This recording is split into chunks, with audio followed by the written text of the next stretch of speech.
L'homme ne vivra pas de pain seulement, mais de toute parole qui sort de la bouche de Dieu. Voici votre moment de méditation quotidienne.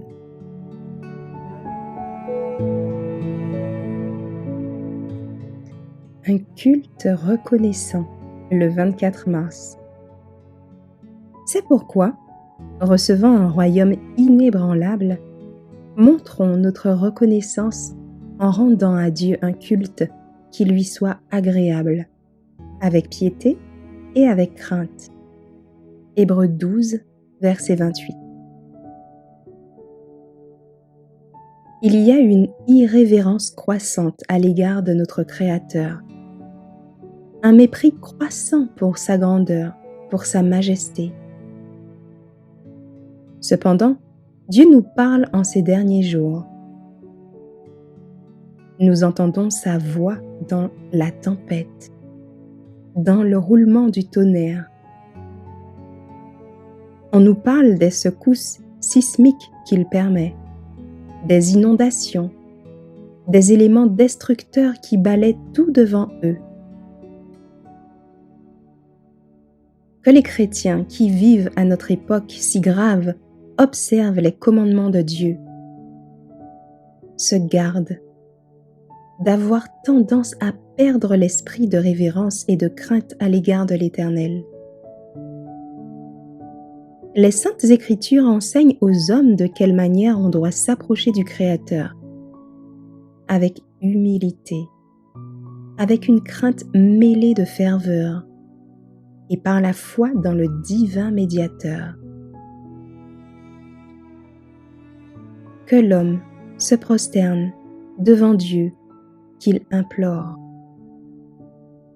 Qu'il ait l'attitude d'un sujet qui demande grâce, d'un suppliant au pied du trône de la miséricorde.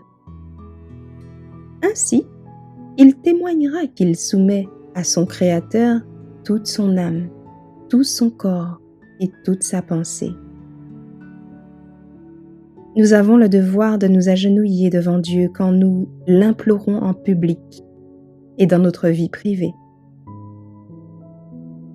Jésus, notre modèle, s'agenouilla et pria. Il est dit de ses disciples qu'eux aussi s'agenouillèrent et prièrent. Étienne s'agenouilla.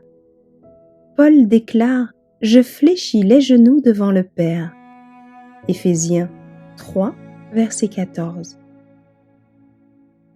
En confessant les péchés d'Israël en présence de l'Éternel, Esdras s'agenouilla. Daniel, 3 fois le jour, se mettait à genoux. Il priait et il louait son Dieu. Daniel 6, verset 10. Et le psalmiste nous adresse cette invitation.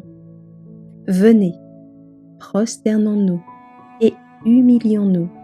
Fléchissons le genou devant l'Éternel, notre Créateur. Psaume 95, verset 6.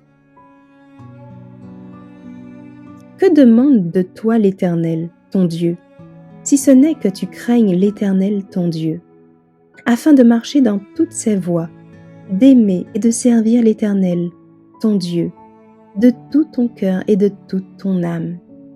Deutéronome 10, verset 12. Voici, l'œil de l'Éternel est sur ceux qui le craignent, sur ceux qui espèrent en sa bonté. Psaume 33, verset 18. Le fruit de l'humilité, de la crainte de l'Éternel, c'est la richesse, la gloire et la vie. Proverbe 22, verset 4. Merci d'avoir écouté cette présentation.